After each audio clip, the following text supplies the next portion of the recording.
Om Swastiastu, Dr. Pradila Novita Anggreni, spesialis radiologi.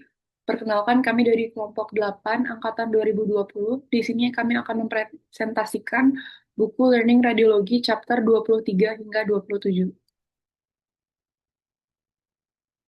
Berikut untuk nama dari anggota kelompok kami. Sebelumnya perkenalkan nama saya Mira Ambagris Richa dengan 3 digit NIM terakhir 010. Saya akan mempresentasikan bagian awal dari chapter 23 Recognizing Abnormalities of Bone Density. Nah, sebelumnya sedikit gambaran terkait normal bone anatomy, yang mana pada radiologi konvensional akan terlihat korteks yang padat mengelilingi medullary cavity. Untuk korteks ini merupakan bagian putih padat dan halus, dan untuk medullary cavity ini adalah yang tampak lebih abu-abu, less dense, dan berisikan jaringan trabekular. Nah, terkait efek dari fisiologi tulang terhadap anatomi tulang, terdapat dua istilah yang penting pada bone remodeling ini, yakni osteoklas dan osteoblast. Untuk osteoklas ini merupakan berkaitan dengan resorpsi tulang, dan osteoblast ini berkaitan dengan formasi tulang, yang mana keseimbangan dari keduanya menentukan kepadatan dan juga struktur tulang. Dan untuk abnormalitas pada kepadatan tulang itu ada yang akibat kepadatannya meningkat dan juga berkurang dengan dua pola yakni vokal dan juga difus. Nah, bisa dilihat pada tabelnya untuk densitas yang meningkat atau increased density pada difus itu contohnya yakni diffuse osteoblastic metastasis. Untuk yang vokal contohnya localized osteoblastic metastasis, avian of the bone, dan juga Paget disease. Untuk decrease density-nya, yang diffuse ada osteoporosis, hyperparathyroidism, dan juga untuk yang vokal ada localized osteolytic metastasis, multiple myeloma, dan juga osteomyelitis.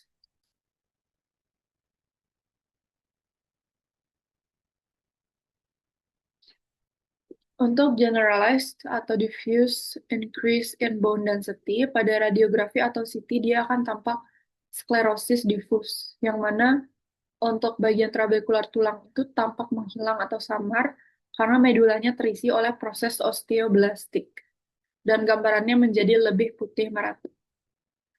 Nah, salah satu penyebab utama peningkatan densitas tulang secara difus ini adalah osteoblastic metastatic disease, yang mana berkaitan dengan aktivitas osteoblast yang melampaui normal. Nah, untuk gambaran pada bone scan-nya disebut super scan, yang mana seluruh tulang itu menyerap tracer dengan sangat tinggi sehingga tampak sangat terang, sementara ginjal hampir tidak terlihat.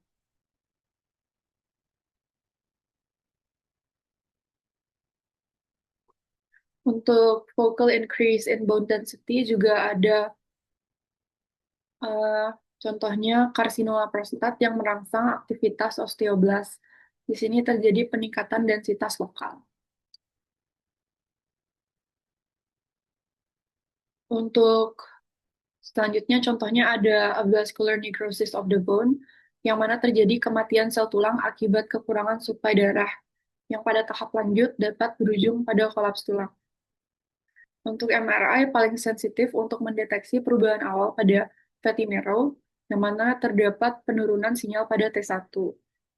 Nah, untuk radiografi itu perubahannya tampak lebih lambat, terdeteksi, dan biasanya terlihat tulang itu jadi devaskularisasi atau tampak lebih padat, sklerosis. Mungkin sekian dari saya dan akan dilanjutkan oleh teman saya. Terima kasih. Perkenalkan, nama saya Cassandra Tania Damara dengan 3 digit NIM terakhir 023 dan sekarang saya akan melanjutkan mengenai topik yang sebelumnya yaitu focal increase in bone density. Jadi contoh berikutnya adalah Paget's disease, di mana Paget's disease ini adalah peningkatan resorpsi dan pembentukan tulang, di mana terjadi tulang yang terbentuk lebih padat namun lebih lemah secara mekanis. Biasanya dapat didiagnosis dengan radiografi konvensional seperti USG terlihat pada gambar A. Dengan hallmarknya terdapat penebalan korteks, penegasan pola trabekular, dan pembesaran ukuran tulang yang terkena. Ditandai dengan area yang dilingkar dibandingkan kanan dan kirinya. CT scan juga dapat menunjukkan pola-pola hallmark pada Paget's disease tersebut. Selanjutnya kita akan lanjutkan ke generalized decrease in bone density, di mana terjadi kehilangan jaringan normal trabekular secara menyeluruh di rongga medula tulang. Jadi penegasan pada batas normal kortikomedular korteks dapat mencolok karena kerapatan medula menurun. Generalized decrease in bone density ini dapat terjadi pada kasus-kasus kompresi tulang belakang maupun fraktur patologis pada pinggul, pelvis maupun tulang belakang. Gambar A menunjukkan normal imaging of the foot dan gambar B menunjukkan generalized decrease in bone density seperti pada osteoporosis. Di sini kita bahas penyakit berikutnya pada kategori generalized decrease bone density, yaitu osteoporosis, di mana osteoporosis per definisi adalah rendahnya densitas mineral tulang atau BMD berkaitan dengan postmenopausal pada perempuan dan juga age-related. Radiografi konvensional kurang sensitif dalam mendeteksi progresivitas dari osteoporosis ini, karena osteoporosis per definisi harus kehilangan hampir 50% dari massa tulang, di mana densitas berkurang, korteks menipis, trabekula menurun. Gold standar untuk osteoporosis adalah penilaian BMD dengan menggunakan dual energy X-ray absorptiometry atau DEXA. Kategori berikutnya yang termasuk dalam generalized decrease in bone density adalah penyakit hiperparatiroidisme, di mana terjadi sekresi PTH, paratiroid hormon berlebih, terjadi peningkatan resorpsi berupa PTH, berupa hiperparatiroidisme primer, sekunder, dan juga tersier. Studi pencitraan dapat meliputi USG, nuclear medicine, parathyroid scan, dan juga MRI. Pada radiografi konvensional, akan terlihat densitas tulang menurun. Resorpsi periosteal ditunjukkan pada gambar sebelah kanan. Terjadi erosi distal clavicula, di sini terlihat, dan juga terjadi brown tumor. Kita lanjutkan ke focal decrease in bone density. Jadi focal decrease in bone density paling sering disebabkan oleh infiltrasi vokal tulang oleh sel-sel selain osteosit. Contoh penyakitnya adalah osteolytic metastatic disease yang hampir selalu melibatkan rongga medula, namun bisa juga hanya melibatkan korteks. Untuk status rongga medula dapat didemonstrasikan dengan baik oleh MRI, di mana pada radiografi konvensional lesi terang sering tidak beraturan dan menunjukkan 3 pola atau 3 pattern. Pola pertama permeatif, pola kedua mottled, yang ketiga adalah geografik. Di mana pola pertama adalah sedikit atau tidak adanya pembentukan tulang reaktif serta lesi dapat bersifat ekspansif dan berbentuk seperti gelembung sabun atau soapy bubble appearance. Dan pada tulang belakang biasanya mengenai bagian pedicle. Bagian selanjutnya akan dilanjutkan oleh teman saya. Sekian dan terima kasih. Baik, izin untuk melanjutkan. Perkenalkan, saya Lucia Prasetya Wahyuni dengan 3 titik terakhir 029. Ini merupakan focal decrease in bone density control. Jadi bisa dilihat di sini, yang gambar A ini ada yang namanya geographic lesion, kemudian yang B ini adalah mode etern lesion, kemudian ini ada primitive consolation. Kemudian ini juga ada penurunan densitas dari tulangnya. Kemudian yang ini tuh khas disebut sebagai pediculus. Nah, kita akan masuk ke penyakitnya. Ada multiple myeloma, di mana ini merupakan ganasan primer tulang paling sering pada dewasa. Bentuknya itu ada plasma soliter, ada multiple myeloma disseminata. Plasmacytoma soliter ini biasanya bentuknya adalah cystic expansil dan ada short boundary-nya dan sering disertai dengan massa jaringan lunak. Kemudian untuk mencapai myeloma disseminata itu ada banyak facility punch out yang batasnya itu tegas dan ukurannya sama dan tanpa ada reaksi sclerotic atau bone formation. Untuk manifestasi awalnya itu adalah osteoporosis diffuse yang berat. Kemudian pada pemeriksaan radiologi di ronsen konvensional itu biasanya lebih sensitif daripada bone scan dan di situ kita bisa mendeteksi dari lesi litiknya lebih awal. Kemudian di bone scan radionuklida itu bisa kurang sensitif karena di multiple myeloma ini tidak ada reaksi pembentukan tulangnya. Dan didiagnosis banding dengan karsinoma sel ginjal dan tiroid karena ada gambar short-nya. Selanjutnya adalah osteomyelitis, di mana di sini merupakan destruksi vokal tulang yang bisa disebabkan oleh agen infeksius dan aliran darah. Biasanya disebabkan oleh Staphylococcus aureus. Nah, untuk motor transit konvensionalnya itu biasanya diperlukan 10 hari untuk temuan awalnya. Di sini ada destruksi tulang kortikal vokal, kemudian pembentukan tulang baru di bawah periosteum, kemudian ada pembengkakan jaringan lunak dan osteoporosis vokal atau hiperemia. Untuk modalitas lain yang bisa dikerjakan ada MRI dan kedokteran nuklir untuk diagnosis lebih awal. Untuk radionuklida scan-nya itu ada TAG white cell scan dan juga deteksi area pengambilan radioisotop abnormalnya. Selanjutnya ada juga kelainan dari itu fraktur patologis, di mana fraktur atau pala yang terjadi di pada tulang yang sudah ada sebelumnya. Dan biasanya akibat trauma minimal atau bahkan tanpa trauma sama sekali. Biasanya penyakit yang meningkatkan risiko ini adalah peningkatan densitas tulang yang dimana merupakan arsitektur normal dan juga ada penurunan densitas tulang seperti osteoporosis. Penyakit lokal bisa jadi seperti metastasis menyebabkan faktor patologis ataupun diffuse seperti osteoporosis. Biasanya paling sering itu pada tulang iga, tulang belakang, humerus, dan juga femur. Kemudian untuk penekanan diagnosis faktor patologisnya, satu adalah harus ada faktor yang terlihat. Dua, di sekitar faktor menunjukkan densitas atau arsitektur yang abnormal. Dan ketiga, penyembuhan faktor biasanya itu terjadi terlambat. Dan yang keempat adalah praktisi faktor impending itu sulit dan kurang dapat diandalkan. Baik, mungkin sekian yang bisa saya presentasikan dan dilanjutkan oleh teman saya.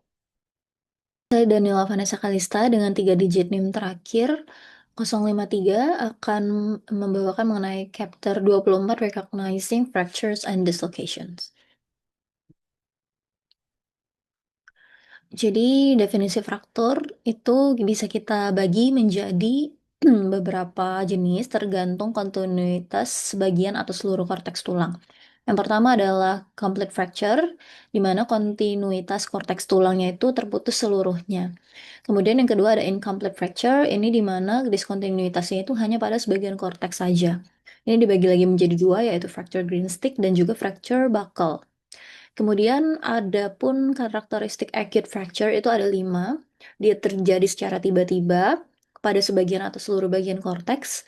Kemudian ada perubahan mendadak pada bentuk halus tulang yang sebelumnya itu normal. Kemudian garis fraktur di mana pada foto ronsen itu terlihat warna hitam dan juga linear. Kemudian apabila arah garis frakturnya itu berubah, garisnya itu akan bersudut lebih tajam. Kemudian pecahan tulang akibat fraktur itu tampak tidak rata, bergerigi, dan tidak memiliki batas korteks yang halus seperti halnya pada tulang yang normal. Ini adalah contoh gambar dari green stick fracture dan juga buckle fracture yang merupakan jenis dari incomplete fracture. Kemudian ada fracture versus epiphyseal plate, di mana epiphyseal plate ini dia bentuknya sedikit mirip dengan garis fracture. Untuk membedakannya, kalau misalnya fracture itu merupakan garis berbentuk lurus, lebih lurus, linear dengan sudut yang lebih tajam, jadi ada angulasinya. Kemudian dia bentuknya seperti garis tunggal yang lebih tegas. Sedangkan epiphyseal plate itu yang ditunjukkan pada 3 panah, dia bentuknya lebih bergelombang, kemudian dia mengikuti kontur tulang. Kemudian bisa juga terlihat lebih dari satu garis karena dia dilihatnya itu dari berbagai sudut. Kemudian ada old versus ossicle sesamoid, versus sesamoid.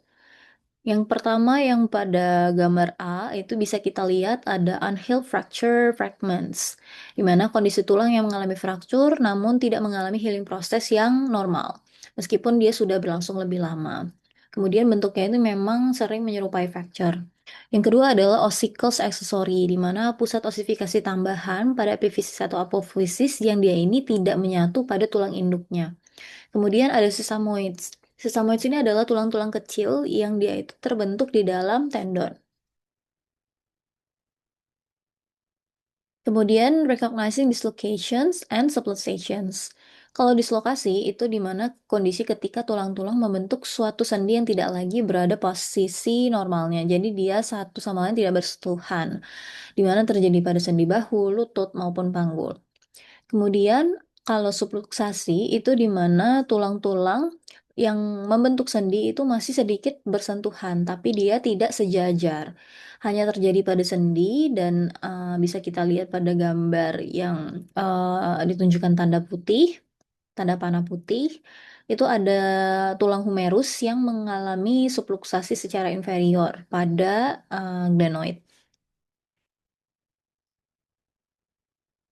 Kemudian untuk mendeskripsikan fraktur, yang pertama kita bisa lihat berdasarkan jumlah fragmen fracture, apakah itu simple atau comminuted fracture. Yang kedua berdasarkan garis frakturnya, apakah dia transverse, oblique, atau spiral. Kemudian berdasarkan hubungan antara satu dengan lain, ada displacement, angulation, shortening, atau rotation. Kemudian berdasarkan adanya hubungan dengan lingkungan luar, dia open atau closed fracture.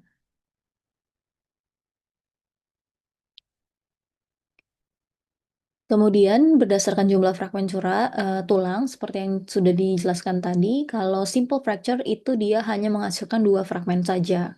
Kalau comminuted itu dia menghasilkan lebih dari 2 fragmen tulang. Kalau segmental itu dia gambaran patahannya seperti huruf S yang bisa ditunjukkan pada gambar A. Kemudian kalau butterfly fracture itu dia membentuk segitiga yang ditunjukkan pada gambar B. Berikut adalah berdasarkan arah garis fracture dibagi menjadi transversal, oblique, dan juga spiral fracture. Baik, selanjutnya akan dilanjutkan oleh teman saya. Terima kasih. Baik, saya izin untuk melanjutkan presentasinya. Sebelumnya perkenalkan saya Natasha Repusparani dengan 3 digit NIM terakhir 095. Jadi untuk mendeskripsikan fraktur bisa berdasarkan hubungan antara satu patahan dengan patahan lainnya. Itu dibagi menjadi 4 macam, ada displacement, angulation, shortening and distraction, dan rotation.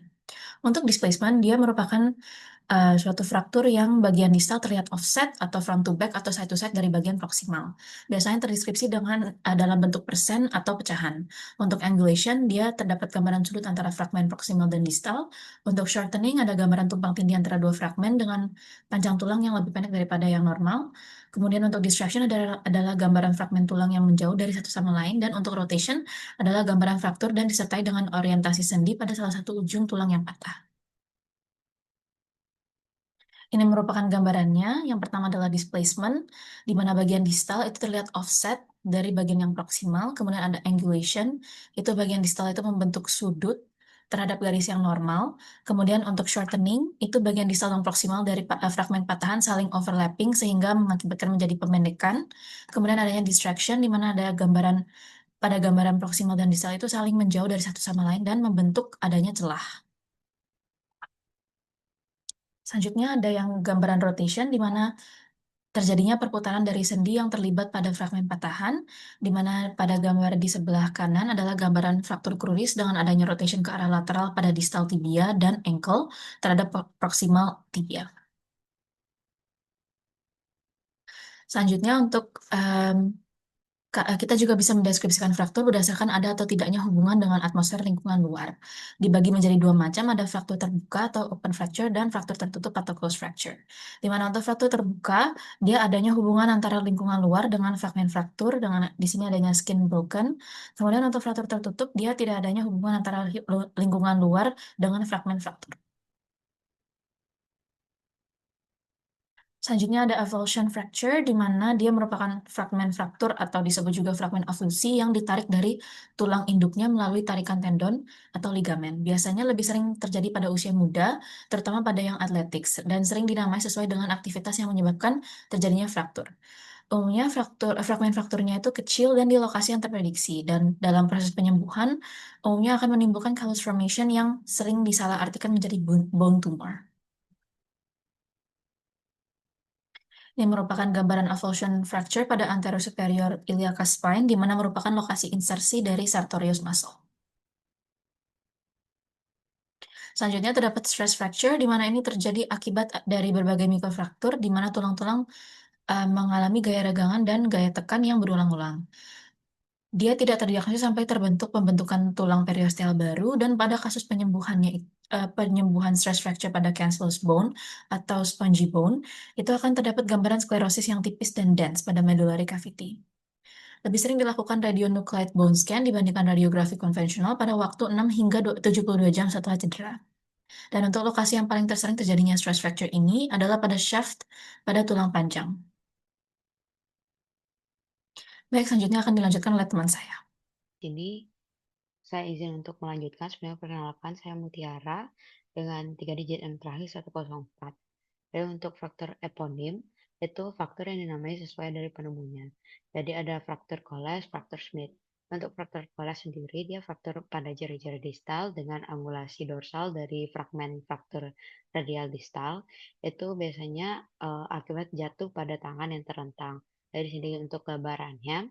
Sedangkan untuk fraktur Schmidt itu fraktur pada distal radius dengan angulasi fragmen fraktur ke arah palmar.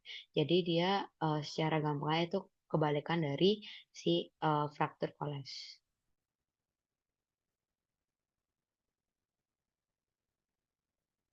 Jadi ada lagi satu yaitu fraktur Jones.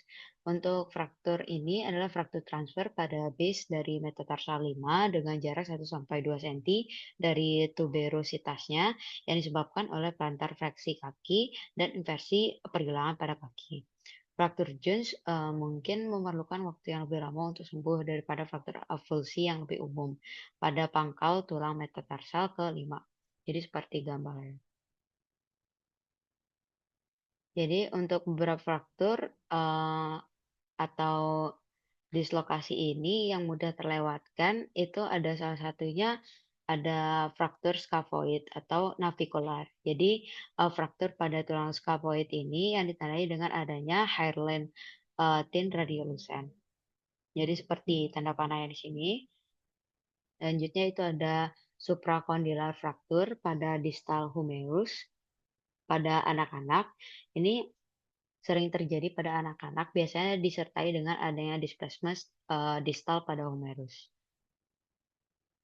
Ini juga fraktur supracondylar distal humerus, salah satu gambarannya. Ini gambaran lateral. Jadi di sini paling sering itu pada area elbow anak, sehingga terjadi perpindahan humerus distal ke belakang dan bisa sangat halus untuk kelihatannya. Ini untuk hip frakturnya, yaitu ini lebih sering berhubungan pada usia tua, jadi pada kasus-kasus osteoporosis. Jadi bisa terjadi hip fraktur pada orang tua, terjadi pada junctional antara femoral head dan juga neck-nya. Nih, seperti pada lalu selanjutnya ada fraktur healing.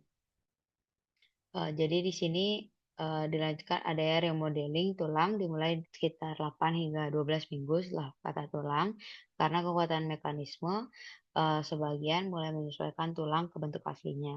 Pada anak-anak jauh lebih cepat dan biasanya menghasilkan tulang yang pada akhirnya akan tampak normal. Nah, ini untuk faktor healing prosesnya itu. Jadi faktor yang mempengaruhi penyembuhan tulang itu ada yang faktor mempercepat, ada yang memperlambat. Jadi untuk mempercepat sendiri dari segi usia, anak-anak yang muda yang dengan faktor pertumbuhan itu lebih cepat. Lalu setelah dilakukan imunisasi dini, durasi imunisasi yang cukup, serta suplai darah yang baik, dan melakukan aktivitas fisik yang benar itu akan mempercepat dari healing prosesnya. Sedangkan untuk yang memperlambat itu kebalikannya, bisa usia tua, imobilisasi yang tertunda, terus durasi imobilisasi yang singkat, suplai darah buruk, serta penggunaan steroid ataupun pada pasien osteoporosis. Jadi penyebab patah tulang itu ditentukan dari banyak-banyak faktor ya. Jadi bisa dari usia, lokasi patah tulang, posisi fragmen patah tulang, tingkat imobilisasi, dan juga suplai darah ke lokasi patah tulang tersebut. Nah, untuk fracture healing proses ini ada 3 komplikasi. Ada yang delay, ada yang Meionian, dan non-Union.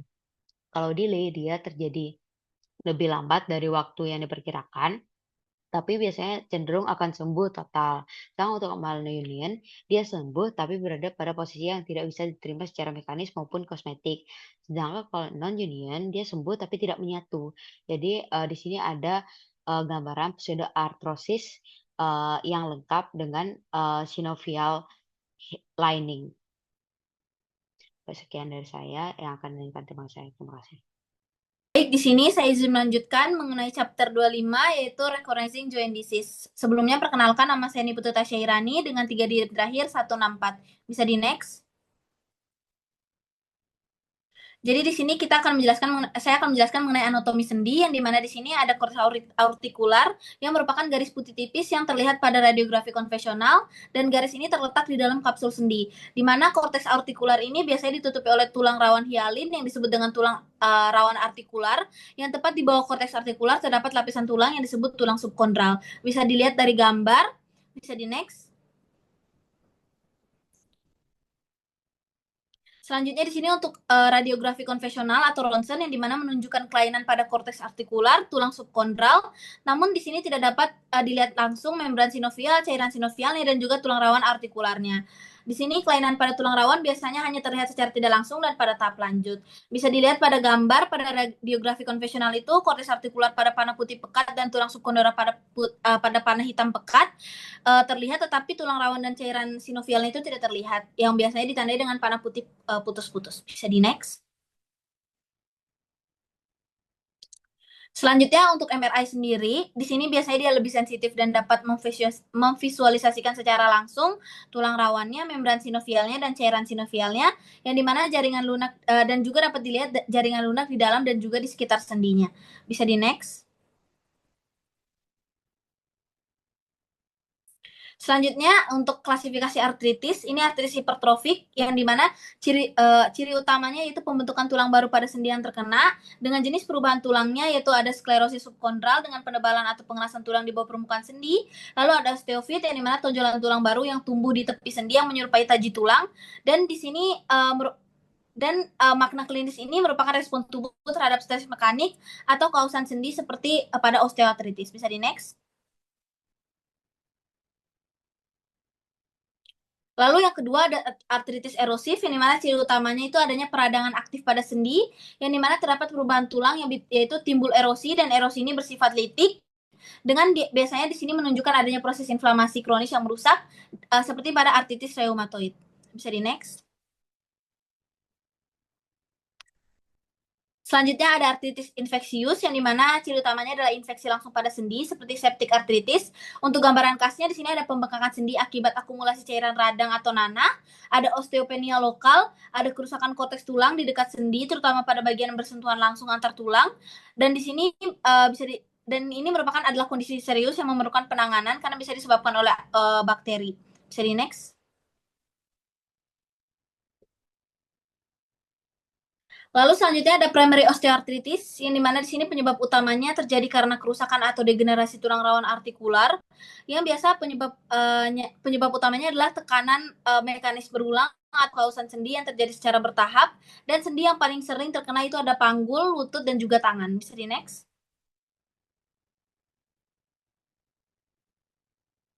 Untuk tumbuhan radiologis dari osteoartritis sendiri, di sini ada osteofit marginal, yang dimana di sini adanya tonjolan tulang di tepi sendi, terbentuknya akibat perubahan tulang rawan dan metaplasia sinovium. Lalu ada sklerosis subkondral, yaitu penebalan tulang di bawah tulang rawan, yang merupakan respon terhadap tekanan mekanis setelah tulang rawan rusak.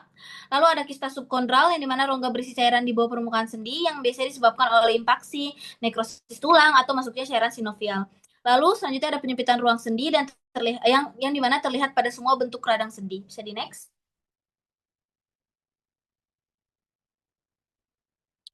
Lalu ada osteofit marginal, yang dimana ditandai dengan, bisa dilihat di sini ada osteofit marginal yang ditandai dengan panah putih solid. Dengan osteofit marginal itu merupakan tonjolan tulang baru di tepi sendi akibat adanya perubahan tulang rawan dan metaplasia sinovium. Lalu ada sklerosis subkondral, yang itu panah hitam solid dengan adanya penebalan tulang di bawah permukaan sendi sebagai respon terhadap tekanan setelah hilangnya tulang rawan. Lalu ada kista subkondral atau panah hitam putus, yang dimana rongga berisi cairan dalam tulang terbentuk akibat impaksi kronis dan kerusakan jaringan tulang. Bisa di next. Selanjutnya di sini dapat dilihat dari gambaran A dan B, ada osteoartritis tangan, di mana pada tangan osteoartritis itu biasanya menyerang pada sendi interfalang distal dan kemudian ke proksimal. Lalu terdapat osteofit di sendi falang distal dan juga proksimal yang ditunjukkan oleh panah putih, dan juga ada ruang sendi menyempit baik A maupun B, yang terdapat pula sklerosis subkondral yang terdapat di sendi karpal dan juga karpal di ibu jari yang ditandai dengan panah hitam. Bisa di next. Selanjutnya ada secondary osteoarthritis, yang dimana di sini adalah bentuk osteoarthritis yang disebabkan oleh kondisi lain yang paling mendasari, biasanya disebabkan oleh trauma yang merusak tulang rawan artikular. Untuk temuan radiografinya sendiri, ini sama seperti osteoarthritis primer, termasuk ada osteofit, sklerosis subkondral, dan juga kista subkondral.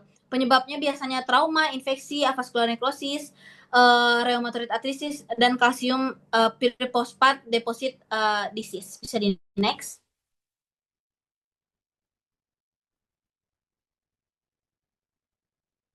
Selanjutnya ini merupakan gambaran dari secondary osteoarthritis pinggul kanan yang biasanya terlihat perbedaan mencolok antara kedua sisinya, yang biasanya pinggul kanan menunjukkan ada osteoarthritis berat dan lanjut, itu ditandai dengan panah hitam, dan di pinggul kiri tampak normal, itu ditandai dengan panah putih. Dan biasanya osteoarthritis primer itu biasanya mengenai kedua sisi atau bilateral, secara relatifnya simetris. Bila hanya satu sisi yang terkena panah, dicurigai itu osteoarthritis sekunder. Bisa di next. Perkenalkan, nama saya Gede Raka Sutabdi Samudra dengan 3 digit NIM akhir 151. Izin melanjutkan presentasi. Berikut adalah gambar secondary osteoarthritis pada pinggul kanan. Terlihat perbedaan mencolok pada kedua sisi, yakni pada pinggul kanan ditunjukkan dengan panah berwarna hitam adalah kondisi osteoartritis berat dan sudah pada tahap lanjut. Dan pada pinggul kiri ini tampak normal dengan ditunjukkan panah putih. Umumnya osteoartritis primer itu mengenai kedua sisi atau bilateral dan relatif simetris. Bila hanya satu sisi sesuai gambar yang parah terkena, perlu dicurigai adanya osteoartritis sekunder. Baik. Berikut adalah erosif osteoartritis. Definisi, erosif osteoartritis adalah jenis osteoartritis primer yang melebih inflamatif dan destruktif, ditandai dengan erosi tulang dan nyeri sendi yang lebih nyata. Temuan klinis dan radiologis antara lain adalah simetris dan bilateral, mirip osteoartritis primer, mengenai kedua ekstremitas simetris, terutama pada sendi intervalang distal, pada sendi intervalang proksimal, dan sendi karpometakarpal pertama, sendi intervalang ibu jari atau jari pertama. Erosi tengah sendi, gull wing deformity, yaitu kombinasi erosi sentral dan osteofit kecil membentuk bentuk khas menyerupai sayap burung camar pada gambaran radiologisnya. Serta keluhan, bengkak, nyeri, dan kadang kemerahan pada sendi yang terkena. Lebih menonjol daripada osteoartritis yang biasanya.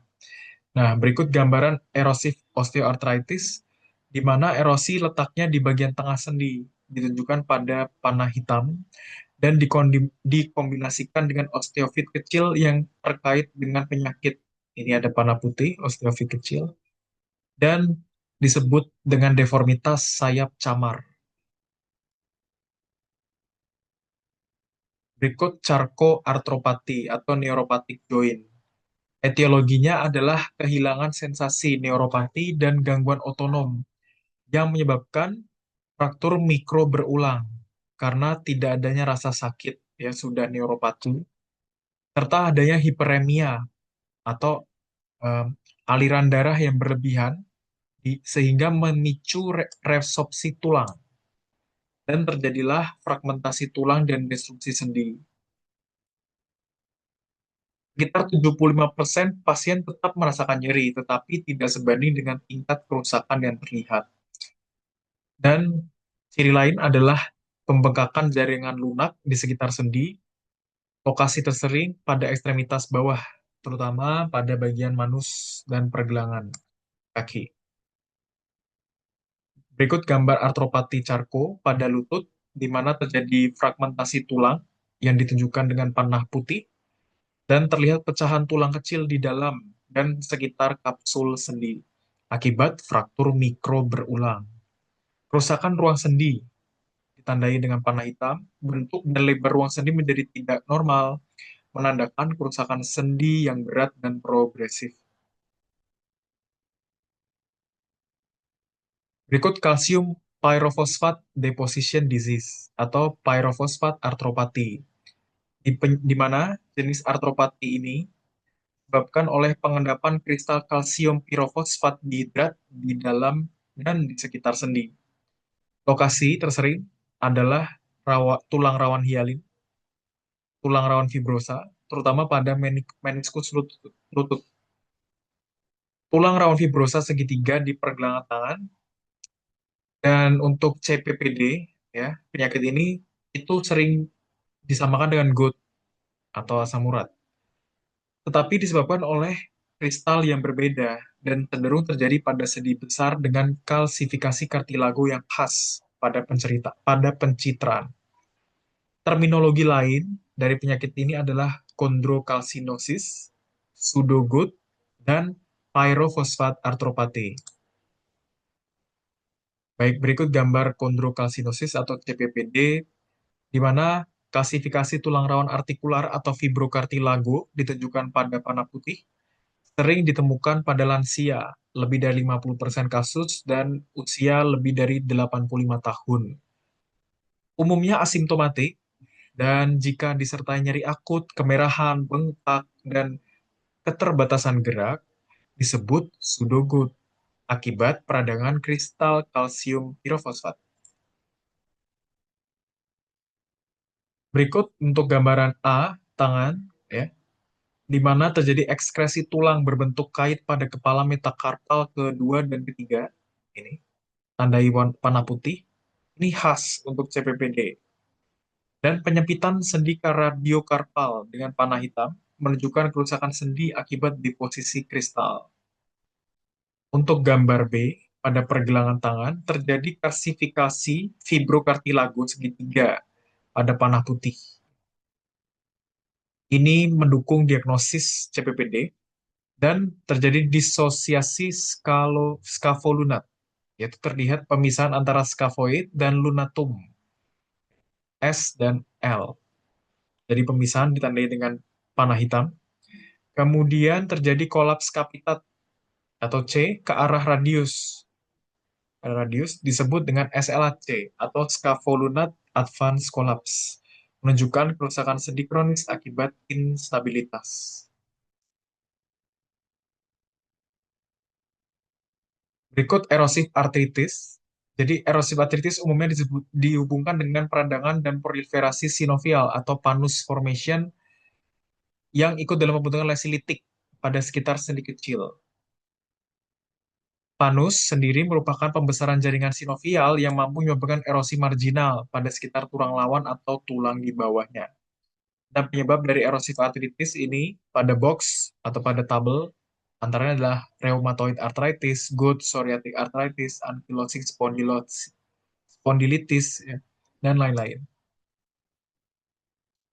Nah, berikut gambaran RA lebih sering dialami wanita, melibatkan sendi proksimal pada tangan dan pergelangan, umumnya bilateral dan simetrikal, dan sering mengenai tulang belakang servikal yang menyebabkan kelemahan ligamen dan subluksasi C1 ke depan terhadap C2 atau subluksasi atlantoaksial. Jarak antara tepi depan dens D pada gambar dan tepi belakang tubercle anterior C1 atau T disebut predentate space yang normalnya tidak lebih dari 3 mm. Ya. Pada gambar A, tangan, terdapat kerusakan erosi, umumnya terjadi pada sendi yang letaknya proksimal seperti sendi karpo-metakarpal, metakarpo-falangeal pada panah putih, dan PIP atau uh, interfalangeal proksimal.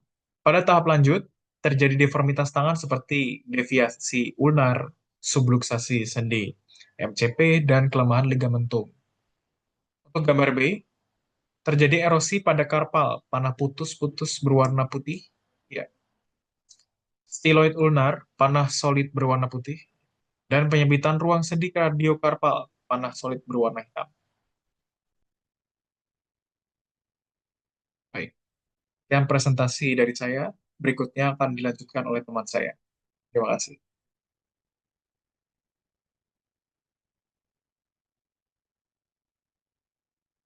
Baik, izin untuk melanjutkan. Sebelumnya perkenalkan, saya Ivana Gesora Sokoni Pandango dengan 3 digit NIM terakhir 144. Jadi ini merupakan gambarnya, bisa dilihat dari gambar A itu adalah tangan, di mana ada ekspresi tulang berbentuk kait pada kepala metakarpal kedua dan juga ketiga. Bisa dilihat pada panah putih, kemudian ini khas untuk CPPD, dan ada penyempitan sendi radio opakal pada panah hitamnya menunjukkan kerusakan sendi akibat deposisi dari kristal. Kemudian pada gambar B itu pergelangan tangan. Bisa dilihat ada klasifikasi fibrokartikulago segitiga pada panah putihnya. Itu mendukung diagnosis dari CPPD, dan kemudian ada disosiasi dari scapulonat di mana terlihat pemisahan antara tulang scaphoid atau huruf S dan lunatum yang huruf L. Kemudian ada kolaps kapitat ke arah radius itu pada panah hitam bisa dilihat, itu disebut dengan SLAC atau scapulonate advanced collapse, di mana ini menunjukkan kerusakan sendi kronis akibat instabilitas. Oke, baik. Kemudian ada erosif artritis, umumnya dihubungkan dengan peradangan proliferasi sinovial atau panus formation yang ikut dalam pembentukan lesi litik di dalam atau sekitar sendi kecil pada tangan dan kaki yang dapat disebut dengan erosi. Panus merupakan pembesaran jaringan sinovial yang mampu menyebabkan erosi marginal pada sekitar tulang rawan atau tulang di bawahnya. Baik, kemudian untuk erosif artritis sendiri, yang pertama ada rheumatoid arthritis. Ini lebih sering pada wanita dan melibatkan sendi proksimal pada tangan dan pergelangan, umumnya bilateral dan simetrikal, di mana RA ini sendiri sering mengenai tulang belakang servikal dengan menyebabkan kelemahan ligamen yang menyebabkan subluxasi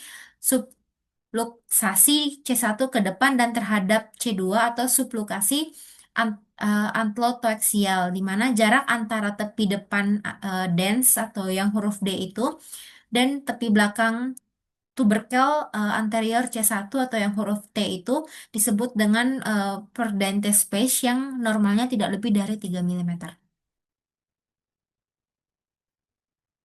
Oke, baik. Berikut merupakan gambar A pada tangan di mana terdapat kerusakan atau erosi yang umumnya terjadi pada sendi-sendi yang letaknya lebih proksimal seperti sendi metakarpal, ada metakarpofalangeal, dan juga ada interfalangeal proksimal. Kemudian pada tahap lanjut dia dapat terjadi deformitas tangan seperti deviasi ulnar, subluxasi sendi MCP, dan juga kelemahan pada ligamentum. Nah, kemudian pada gambar B itu dapat dilihat pada pergelangan umumnya erosi terjadi pada karpal, yaitu pada panah putus-putus itu dapat dilihat ada siloid ulnar, panah solid berwarna putih, dan penyempitan pada ruang sendi radiokarpal, ada panah solid berwarna hitam. Kemudian pada sendi-sendi besar seperti panggul dan lutut biasanya tidak ditemukan erosi, tetapi sering terlihat penyempitan celah sendi yang merata dan sedikit sklerosis subkondral, di mana ditunjukkan oleh panah hitam. Baik, kita lanjut untuk membahas tentang GOUT. Di sini artritis GOUT, di mana perubahan inflamasi yang dipicu oleh pengendapan kristal kalsium urat di dalam sendi. Secara khas itu terdapat periode laten yang sangat panjang, yaitu sekitar 5-7 tahun antara timbulnya gejala dan visualisasi dari perubahan tulang, sehingga GOUT ini biasanya merupakan diagnosis klinis dan bukan diagnosis radiologis. Jadi cenderung monoartikular pada awalnya dan asimetris di kemudian hari. Dan kemudian umumnya ini terjadi pada pria dan paling sering menyerang sendi metatarsal falang jempol kaki pada saat timbulnya gejala. Mungkin bisa dilihat dari panah putih itu. Baik, kemudian psoriatic arthritis, di mana sebagian besar pasien dengan artritis psoriasis ini mengalami perubahan kulit dan kuku akibat psoriasis, di mana selama bertahun-tahun. Meskipun bagi sebagian orang manifestasi sendi mungkin merupakan presentasi awal penyakit tersebut, dan sekitar 25% pasien dengan psoriasis jangka panjang mengalami artritis psoriatik, dan biasanya itu bersifat poliartikular. Jadi banyak dari sendi yang terkena, di mana artritis psoriatik ini biasanya melibatkan sendi-sendi kecil tangan, terutama sendi interfalang distal atau DIP. Kemudian berikutnya penyakit ankylosing spondylitis, di mana ini merupakan artritis kronis dan progresif yang ditandai dengan peradangan dan akhirnya penyatuan sendi sakroiliaka dan sendi faset tulang belakang serta keterlibatan jaringan lunak paravertebral, di mana lebih umum terjadi pada pria muda. Penyakit ini sering khas menjalar ke tulang belakang dimulai dari sendi SI, kemudian bergerak ke tulang belakang lumbar, toraks, dan terakhir yaitu tulang belakang leher. Hampir semua pasien memiliki hasil tes positif untuk antigen leukosit manusia, itu B27 atau HLA B27, dan dibandingkan dengan hanya sekitar 5% hingga 10% dari populasi umum, di mana radiografi konvensional pada area yang terkena itu dilakukan untuk penegakan dari diagnosis dan juga tata laksana. Berikut merupakan gambarnya, bisa dilihat merupakan ada entosopati, di mana suatu proses yang menimbulkan peradangan diikuti oleh kalsifikasi dan osifikasi pada dan sekitar entesisnya yang merupakan tempat melekatnya tendon, ligamen, dan juga kapsul dan sendi. Kemudian dapat ada sakroilitis, di mana ini ciri khas dari ankylosing dari spondilitis, di mana kondisi ini biasanya simetris bilateral dan akhirnya menyebabkan fusi tulang dan ankilosis sendi-sendi, sehingga munculnya sebagai garis putih tipis-tipis atau bukan ruang sendi atau menghilang sama sekali. Berikut merupakan di mana pada tulang belakang itu terjadi osifikasi serat luar annulus fibrosis yang menghasilkan jembatan tulang tipis dari sudut satu ruas tulang belakang hingga ke ruas tulang belakang lainnya yang disebut dengan syndesmovid, di mana produksi syndesmovid ini progresif yang menghubungkan badan ruas tulang belakang yang berdekatan menghasilkan bumbo spine appearance. Kemudian ada infeksius artritis, di mana biasanya terjadi akibat dari penyebaran hematogen pada membran sinovial dari sumber yang terinfeksi di tempat lain di dalam tubuh seperti infeksi luka atau dari perluasan langsung dan bersebelahan dari osteomelitis yang berdekatan dengan sendi, di mana terdiri dari artritis topiogenik atau septik yang sebagian besar itu disebabkan oleh organisme Staphylococcus dan Gonococcus serta artritis non-piogenik yang disebabkan oleh infeksi Mycobacterium tuberculosis, di mana faktor risikonya itu paling sering pada pasien-pasien dengan penggunaan obat IV, steroid yang disuntik atau diberikan oral, protesis sendi dan trauma sendi baik yang baru termasuk operasi sendi dan diabetes. Pada anak-anak dan dewasa itu lutut yang paling sering terkena. Pada anak-anak, pinggul merupakan tempat infeksi umum lainnya. Tangan dapat terinfeksi akibat dari gigitan manusia dan kaki akibat diabetes. Kemudian, meskipun radiografi konvensional diperoleh sebagai studi awal, radiografi tersebut relatif tidak sensitif terhadap temuan awal pada penyakit, kecuali untuk pembengkakan jaringan lunak dan osteopenia. Jika curiga artritis septik, aspirasi sendi dilakukan untuk menegakkan diagnosis. Di mana karena sensitivitasnya MRI itu digunakan secara luas untuk radiografi konvensional dalam mendiagnosis dari sendi yang mengalami septik. Kemudian peningkatan sinovium dan adanya efusi sendi memiliki korelasi terbaik dengan diagnosis klinis sendi yang mengalami septik, dan artritis infeksius non-piogenik itu paling sering disebabkan oleh MTB yang menyebar melalui aliran darah dari paru-paru. Dia tidak seperti dari artritis piogenik. Artritis tuberkulosis ini memiliki perjalanan yang lambat dan berlarut-larut yang mengakibatkan hilangnya ruang sendi secara bertahap dan kerusakan korteks artikular yang terlambat, di mana artritis infeksius non-piogenik ini biasanya monoartikular, berbeda dengan yang tadi, di mana osteoporosis berat merupakan temuan umum pada anak-anak. Tulang belakang paling sering terkena, sedangkan pada orang dewasa yaitu lutut. Kemudian penyembuhannya itu dengan ankilosis fibrosa dan tulang terjadi pada artritis infeksius piogenik dan non-piogenik. Ciri khasnya itu ada dari artritis biogenik itu adalah kerusakan tulang rawan artikular dan segmen korteks artikular yang panjang dan bersebelahan akibat pelepasan enzim proteolitik oleh sinovium yang meradang. Ada kerusakan ini tidak seperti artritis lainnya yang berlangsung cepat, ini jadi progresif dan lama, dan artritis infeksius ini cenderung monoartikular dan dikaitkan dengan pembengkakan jaringan lunak dan osteopenia akibat hiperemia peradangan.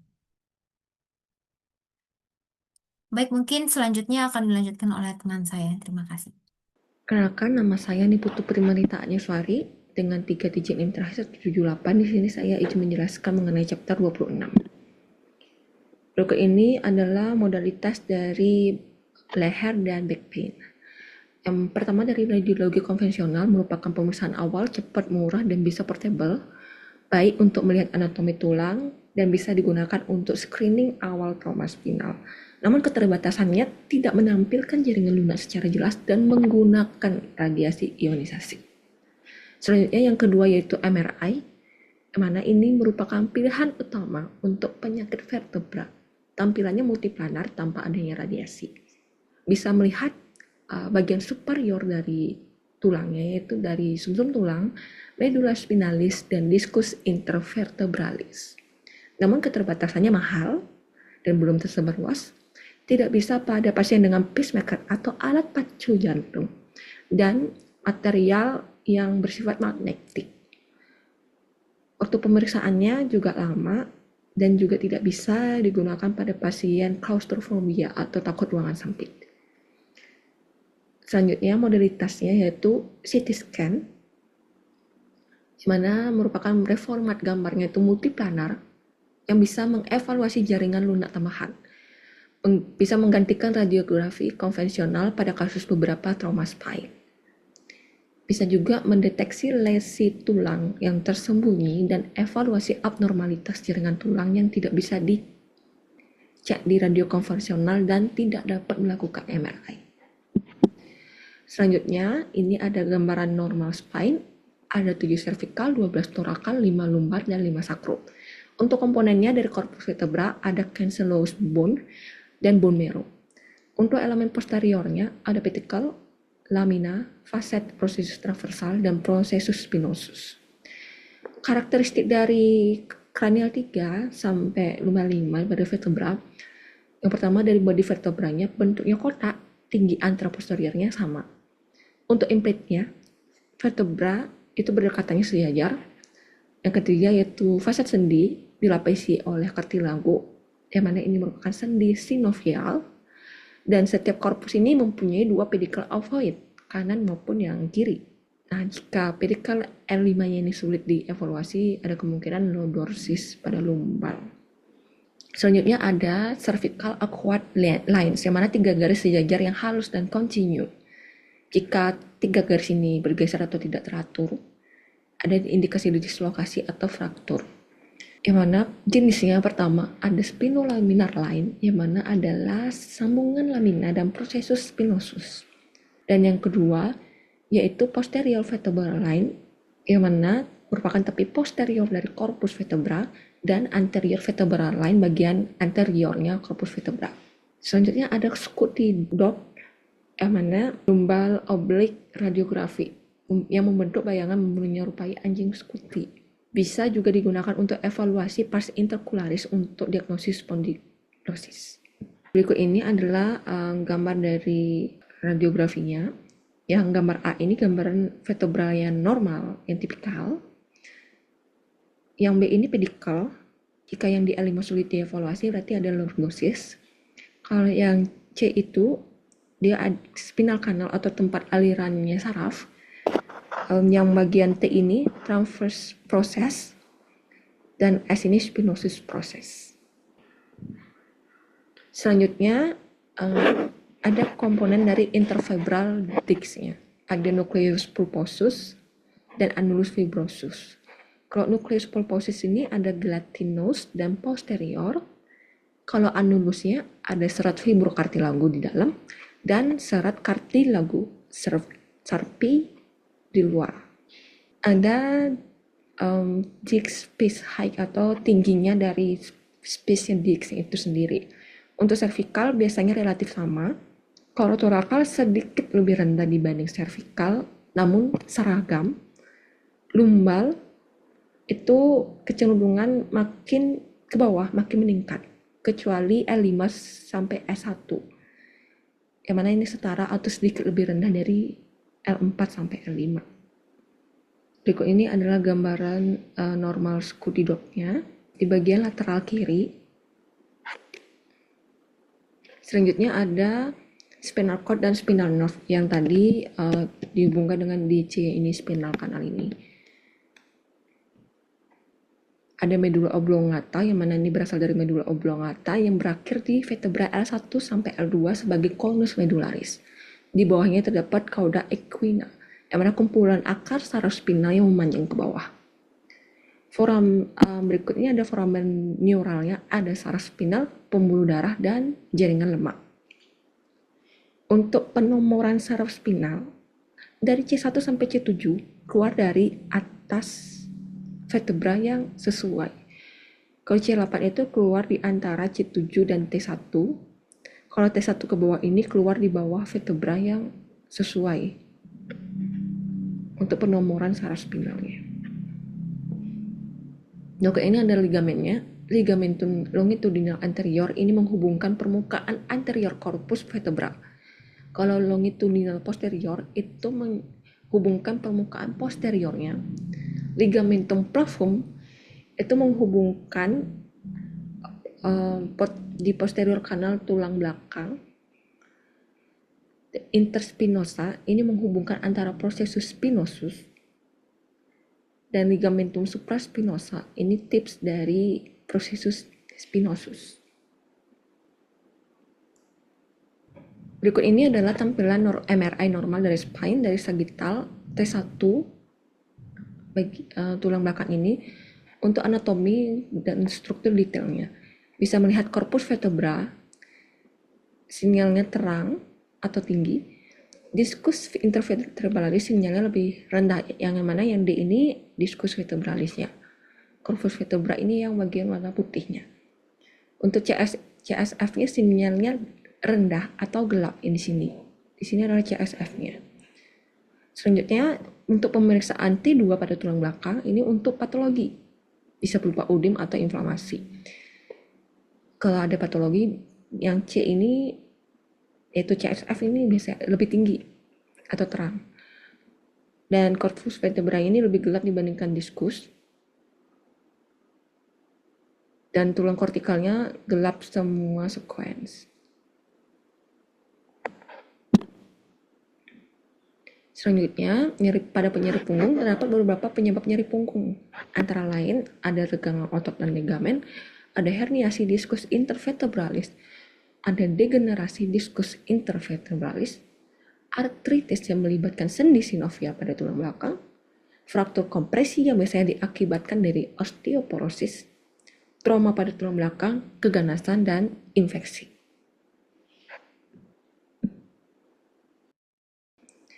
Untuk herniasi diskus, ini menggunakan MRI yang merupakan modelis pencitraan pilihan utama. Herniasi diskus ini sering terjadi pada C4 sampai C5, C5 sampai C6, dan C6 sampai C7.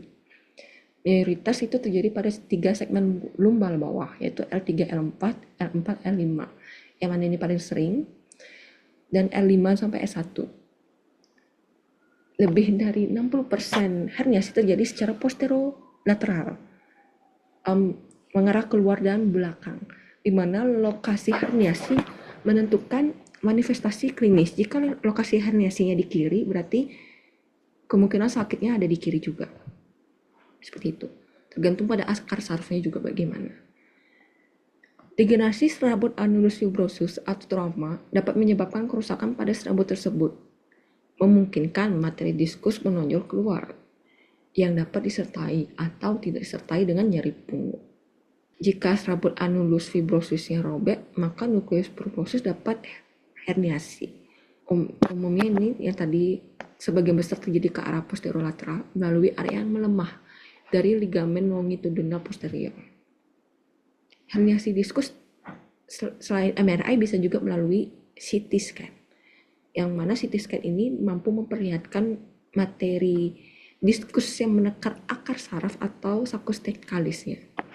Pada MRI, herniasi diskus ini tampak seperti prostruksi vokal yang asimetris dari materi diskus hempoitens yang melampaui batas normal annulus fibrosus. Baik, sekian dari saya. Mungkin bisa dijelaskan lanjutannya oleh rekan saya. Terima kasih. Saya Ibu Tu Adhika Surya Pramana Putra dengan 3 digit NIM terakhir 175. Di sini saya akan melanjutkan presentasi. Jadi degeneratif disc disease atau DDD sering bernamanya usia, nukleus pulposus secara normal bersifat gelatinous akan mengalami dehidrasi dan degenerasi. Proses ini secara bertahap menyebabkan penurunan progresif tinggi ruang diskus intervertebralis. Gambaran yang pada MRI yaitu penurunan kandungan air pada nukleus pulposus akan menyebabkan penurunan intensitas sinyal dari diskus pada citra T2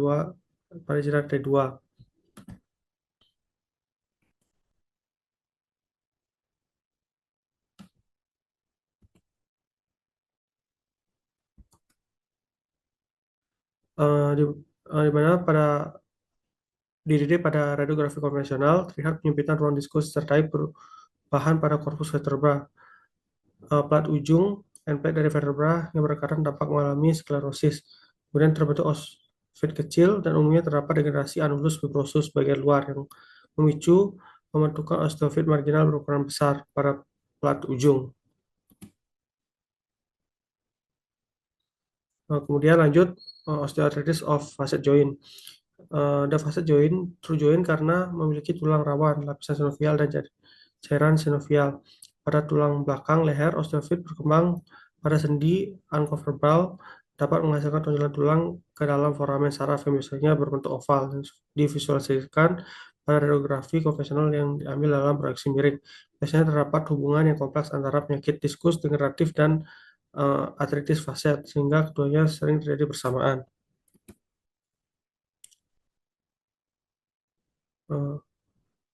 Kemudian diffuse idiopathic skeletal hyperostosis merupakan kelainan yang ditandai dengan pembentukan tulang atau kalsium di lokasi penyisipan ligamen. Biasanya pada laki-laki usia lebih dari 50 tahun paling sering menyerang lower thoracic atau lower cervical spine. Seringkali pasien datang dengan mengeluh kekakuan pada punggung tanpa disertai dengan nyeri atau hanya nyeringan pada punggung.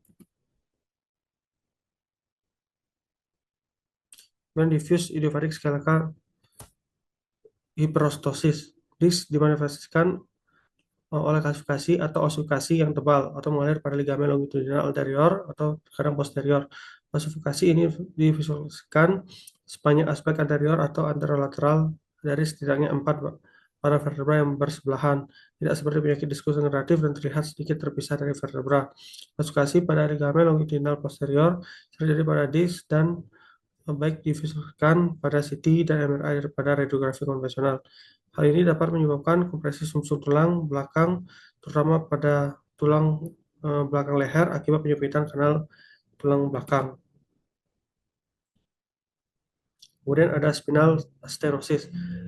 Stenosis spinal mengacu pada penyempitan kanal spinal atau foramen neural yang disebabkan oleh kelainan jaringan lunak atau tulang baik yang bersifat didapat ataupun bawaan. Kelainan soft tissue dapat menyebabkan stenosis spinal seperti hipertrofi ligamentum flavum, penurunan diskus, dan ossifikasi ligamentum longitudinal posterior. Kemudian MRI adalah pemeriksaan pilihan utama karena ukuran tulang saya tidak dapat menggambarkan kelainan jaringan lunak yang dapat menyebabkan stenosis. Mungkin sekian dari saya, akan dilanjutkan oleh teman saya. Terima kasih. Baik, sebelumnya perkenalkan saya Dewa Isada Artaningsih dengan 3 digit NIM terakhir 172. Izin untuk melanjutkan presentasi dimulai dari spinal stenosis. Di mana stenosis spinalis itu adalah penyempitan kanal spinal atau foramen neural yang biasa disebabkan oleh jaringan lunak atau tulang itu bersifat kongenital. Di mana kelainannya adalah pada soft tissue seperti hipertrofi ligamentum flavum, penonjolan diskus, dan juga ossifikasi ligamentum longitudinal posterior. Untuk kelainan tulangnya sendiri itu adanya osteofit dan juga spondylolistesis. Untuk pemeriksaannya adalah MRI yang utama karena ukuran tulangnya tidak bisa menggambarkan kelainan jaringan lunak yang dapat menyebabkan stenosis. Kemudian untuk malignancy involving the spine, di mana ini adalah metastasis pada tulang belakang yang menyebabkan fraktur kompresi. Jadi dia berbeda dengan fraktur kompresi akibat osteoporosis, di mana pada malignancy involving the spine ini akan terjadi metastasis yang merusak seluruh korpus vertebra hingga bagian posterior dan pedikelnya. Tulang belakangnya sendiri itu cukup sering menjadi bagian dari multiple myeloma atau keganasan primer tulang yang paling umum, dan biasanya menghasilkan lesi seperti seluruh bagiannya osteolitik. Kemudian untuk spinal trauma, di mana fraktur tulang belakang sendiri biasanya diakibatkan oleh fraktur bagian lain dari kerangka tubuh, di mana cukup sering terjadi dibandingkan dengan fraktur bagian lain, bagian kerangka tubuh lain, di mana vertebra yang paling sering terjadi spinal trauma adalah L1, L2, dan T12. Dan di bagian torakal sendiri, fraktur kompresi adalah jenis fraktur tulang belakang yang paling umum. Biasanya yaitu fraktur kompresi yang telah dibahas sebelumnya, fraktur Jefferson, fraktur Hangman, dan juga fraktur Burr serta fraktur Change yang akan saya jelaskan selanjutnya. Untuk Jefferson fraktur, di mana ini merupakan fraktur pada vertebra C1 dan bentuk klasiknya adalah bilateral pada lengkung posterior C1. Dan fraktur ini disebabkan oleh cedera kompresi aksial ketika pasien itu melompat, orang itu melompat ke kolam renang dan kepalanya membentur dasar kolam. Dan pada ronsen sendiri, tanda khasnya adalah perpindahan lateral bilateral dari massa lateral C1 terhadap C2, dan yang paling jelas adalah open mouth view. Kemudian ada Hangman's fracture, di mana ini adalah fraktur pada elemen posterior dari vertebra C2 atau aksisnya, di mana akibat cedera hipertensi dan kompresi. Biasanya pada penumpang kendaraan yang tidak menggunakan sabuk pengaman dan kepalanya terbentur kaca. Untuk pemeriksaan radiologinya sendiri itu adalah akan terlihat lebih jelas jika dilakukan ronsen konvensional pada potongan sagittal CT scan, dan juga fraktur ini akan menyebabkan adanya korpus C2 yang terpisah dari bagian anteriornya, sehingga bagian anterior C2 itu bergeser ke depan atau subluxasi di atas korpus C3. Kemudian ada burst fracture, di mana ini terjadi pada semua tingkat, tetapi paling sering pada cervical spine dan upper lumbar spine. Cedera ini akibat beban aksial yang berenergi tinggi, misalnya kecelakaan kendaraan bermotor atau jatuh yang menyebabkan diskus di bagian atas itu terdorong ke dalam badan vertebra di bawahnya. Temuannya biasanya adalah fraktur kominutif pada tubuh vertebra, di mana aspek posterior tubuhnya itu akan bertekuk ke belakang ke arah kanal tulang belakang. Kemudian change fracture, ini adalah fraktur transversal yang melibatkan seluruh bagian vertebra, korpus vertebra, pedikel, dan proses spinosus. Biasanya karena kecelakaan kendaraan bermotor, terutama pada penumpang yang hanya menggunakan sabuk pengaman pangkuan. Karakteristiknya itu umumnya terjadi di tulang belakang torakal bawah hingga lumbar atas, dan insiden tinggi pada cedera organ intraabdomen, khususnya duodenum, pankreas, dan mesenterium. Temuan radiologisnya adalah fraktur horizontal yang membelah korpus vertebral, pedikel, dan proses spinosus. Bagian frakturnya terlihat kurang jelas, tapi elemen posteriornya lebih mudah dikenali. Kemudian ada lock facet, di mana ini penguncian facet bilateral pada tulang belakang servikal. Ciri klinisnya adalah terjadi bersamaan dengan pergeseran ke depan atau forward slippage pada korpus vertebra yang terkena terhadap vertebra di bawahnya, minimal sebesar 50% dari diameter anteroposteriornya. Gambaran radiologisnya adalah bagian lateral atau sagittal tulang belakang servikal, facet articular inferior, terlihat adanya facet superior dari vertebra di bawahnya. Sehingga ini adalah kebalikan dari hubungan anatomi normal antar facet. Mungkin sekian untuk chapter 26, akan dilanjutkan oleh teman saya. Perkenalkan, saya Gloria Grace Melanita dengan 3 digit NIM terakhir 201. Di sini saya akan mempresentasikan chapter 7 mengenai penyebab umum dari patologi intrakranial. Jadi di sini tampak ada tabel patologi-patologi yang bisa terjadi pada intrakranial dan pemeriksaan penunjang pilihannya. Untuk stroke akut, first line-nya yaitu MRI dengan diffusion weight imaging untuk stroke akut atau kecil jika memang tersedia. Kemudian pada sakit kepala akut dan berat, pilihan pemeriksaannya itu CT tanpa kontras untuk mendeteksi perdarahan subarachnoid. Lalu pada sakit kepala kronis dan kejang, yaitu dengan MRI dengan dan tanpa kontras. Lalu pada perdarahan dan trauma kepala, pilihannya CT tanpa kontras. Untuk penyakit arteri karotis ekstrakranial, yaitu dengan USG Doppler. Untuk hidrosefalus, MRI sebagai pemeriksaan awalnya. Lalu vertigo dan pusing, yaitu dengan MRI dengan kontras. Pada masa otak, MRI dengan dan tanpa kontras. Lalu pilihan pada perubahan status mental, yaitu MRI dengan atau tanpa kontras. Untuk pemeriksaan lainnya dapat dilihat di kolom yang ketiga. Berikut untuk normal anatominya. Jadi, fourth ventricle itu terlihat seperti U terbalik dan berwarna hitam karena terisi oleh cairan cerebrospinal. Di posterior dari fourth ventricle terdapat cerebral hemisphere, sedangkan pada bagian anteriornya terdapat pons dan medulla oblongata. Tentorium cerebelli memisahkan cerebellum dan fourth ventricle dari supratentorial compartment.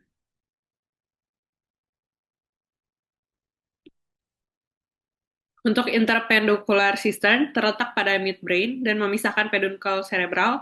Suprastellar cistern terletak di bagian anterior dari interpendicular cistern dan biasanya terlihat seperti bintang berkaki 5 atau 6. Visura sylvian memiliki struktur bilateral yang simetris dan mengandung cairan cerebrospinal dan memisahkan lobus temporal dari lobus frontal dan lobus parietal. Nucleus lentiformis tersusun dari putamen dan globus pallidus. Third ventricle merupakan celah pada bagian tengah. Bagian posterior dari third ventricle itu terdapat pineal gland dan quadrigeminal plate cistern. Corpus callosum menghubungkan hemisfer kiri dan kanan cerebral dan membentuk atap dari lateral ventricle. Di bagian anterior disebut genu dan bagian posterior disebut splenium. Untuk basal ganglia direpresentasikan oleh nukleus subtalamik dan substantia nigra, globus pallidus, dan striatum. Untuk frontal horns, dari lateral ventricle menyelimuti kepala dari caudat nucleus. Frontal horns dipisahkan oleh septum pellucidum, sedangkan temporal horns terletak pada lobus occipital. Falx cerebri terletak pada visura interhemisferik yang memisahkan kedua cerebral dan biasanya mengalami kalsifikasi pada saat dewasa. Korteks dari otak terbentuk dari gray matter yang membentuk sulcus dan gyrus, sedangkan medullary white matter terletak di bawah korteks. Berikut adalah struktur yang normal terlihat mengalami kalsifikasi pada CT scan, yaitu ada kelenjar pineal, basal ganglia, plexus choroidalis, falx, dan tentorium. Lalu struktur normal pasca kontras iodin itu ada sinus venosus, plexus choroidalis, dan kelenjar pituitary. Pada MRI itu lebih sensitif daripada CT untuk jaringan lunak, namun kurang baik untuk mendeteksi kalsifikasi. Pemeriksaan biasanya dimulai dengan tes 1 sagittal sebagai dasar sebelum melihat axial slice-nya. Lalu pada trauma kepala, CT non-kontras itu modalitas pilihan. Evaluasinya berfokus pada 2 hal, yaitu efek massa dan keberadaan darah. Untuk menilai efek massa, perhatikan adanya pergeseran atau kompresi struktur-struktur kunci dari posisi normalnya dengan menganalisa bentuk dan lokasi ventrikel, basal cistern, serta sulcus. Darah biasanya akan mengalami hiperatenuasi atau terlihat lebih terang dan dapat ditemukan di basal cistern, sylvian, dan interhemispheric fissure, ventrikel, ruang subdural atau epidural, maupun di dalam parenkim otak. Pada fraktur tengkorak, untuk memvisualisasi fraktur tengkorak dapat menggunakan CT scan dengan pengaturan bone windows yang mengoptimalisasi visual dari struktur tulangnya. Fraktur tengkorak ini bisa digambarkan sebagai linear, depressed, atau basilar fracture. Untuk linear fracture ini paling umum dan signifikan bila disertai cedera intrakranial. Lalu depressed fracture ini terjadi karena trauma energi tinggi dan sering perlu tindakan bedah jika fragmen tulang tertekan lebih dalam dari inner table. Lalu pada basilar skull fracture ini yang paling serius dapat menyebabkan CSF leak dengan ditunjukkannya rhinore atau otore. Dicurigai jika tampak traumatic pneumocephalus, cairan di mastoid air cell, atau air fluid level di sphenoid sinus.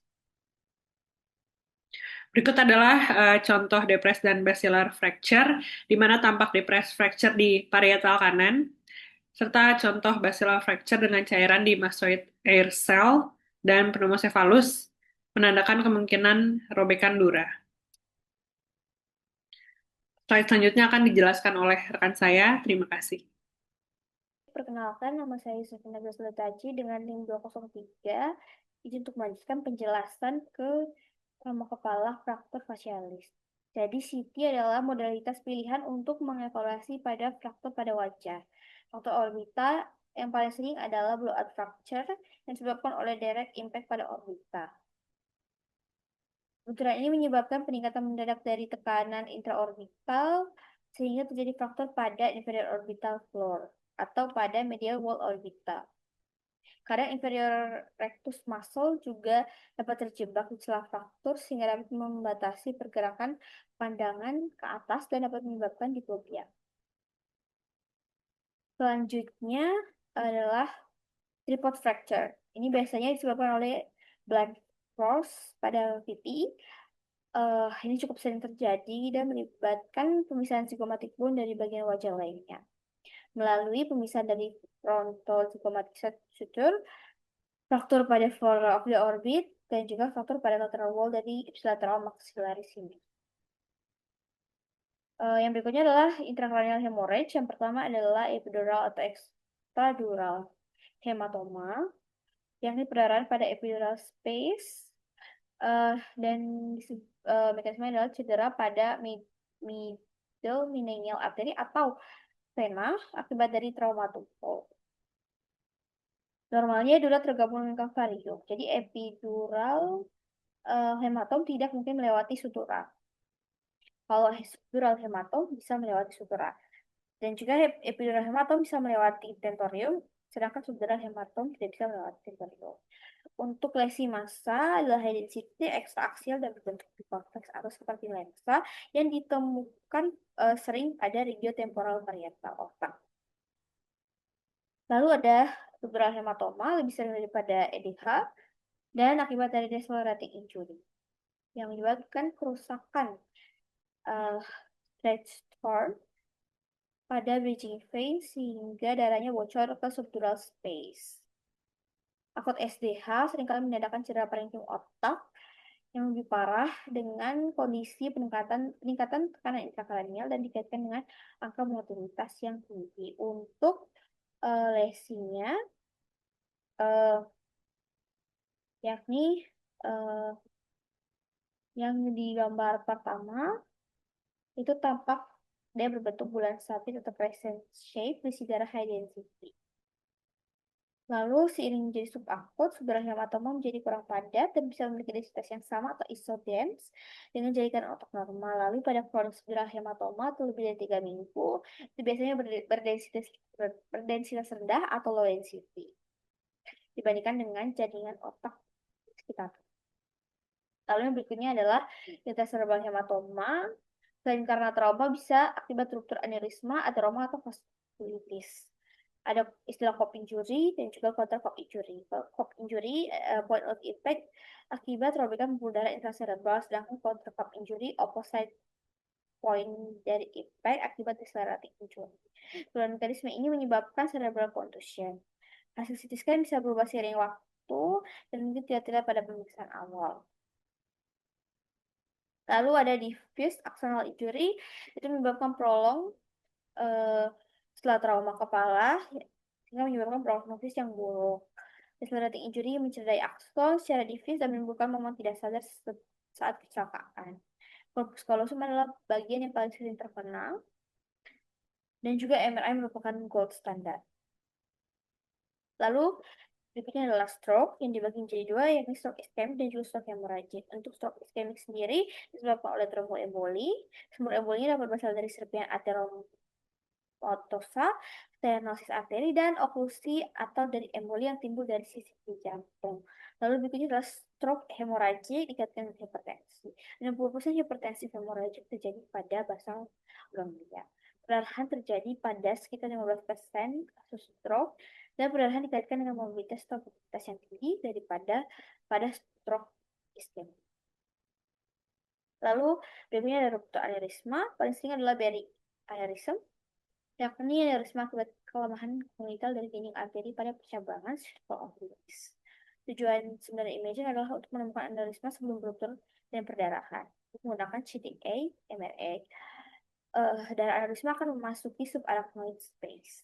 Berikutnya adalah hydrocephalus. Hydrocephalus adalah kondisi ekspansi sistem ventrikel akibat peningkatan dari volume cairan cerebrospinal. Penyebabnya adalah absorpsi dari cairan cerebrospinal itu sendiri yang menurun, terjadi hambatan atau overproduksi dari cairan cerebrospinal. Untuk hidrosefalus objektif dibagi jadi dua, yang ada yang komunikatif dan juga non communicating. Untuk hidrosefalus communicating itu sendiri disebabkan karena gangguan resorpsi dari cairan cerebrospinal, sedangkan non communicating disebabkan oleh tumor. Berikutnya ada cerebral atrophy. Penyakit yang berhubungan dengan cerebral atrophy adalah Alzheimer. Atrofi yang terjadi menyebabkan hilangnya gray matter dan white matter.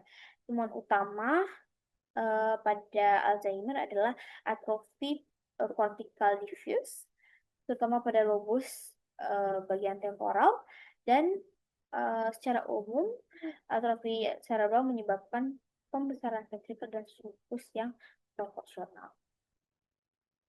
Yang berikut adalah brain tumors, glioma of the brain. Jadi metastasis, modalitas yang digunakan adalah CT dengan kontras. Sekitar 40% dari semua neoplasma intrakranial mengalami metastasis dan menghasilkan massa bulat dan multiple. Dengan kontras IV terdapat meningkatkan dan menunjukkan adanya peningkatan cincin, beberapa keganasan primer juga dapat menghasilkan metastasis pada otak. Selanjutnya itu ada multiple sclerosis. Pada multiple sclerosis, MRI digunakan sebagai modalitas. Sclerosis multiple memiliki predileksi pada area periventricular, corpus callosum, dan saraf optik. Versi menghasilkan fokus bulat diskret dengan intensitas sinyal yang tinggi pada gambar dengan segmentasi T2. Lalu lesi ovoid dengan sumbu panjang tegak lurus terhadap permukaan ventrikel terlihat pada sclerosis multiple dengan istilah yang disebut dengan Dawson fingers. MRI digunakan sebagai modalitas dalam multiple sclerosis karena alasan yakni sensitivitasnya yang lebih tinggi daripada CT dalam menunjukkan plak, baik itu di otak maupun pada sumsum tulang belakang. Baik dokter, sekian untuk presentasi. Terima kasih.